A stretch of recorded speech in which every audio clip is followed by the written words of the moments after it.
Readers Theater. The critic is Christy Hartsgrove Moores.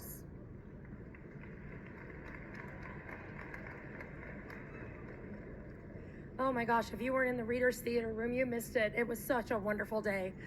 The Critics' Choice Award goes to Blizzard Voices, MOC Floyd Valley.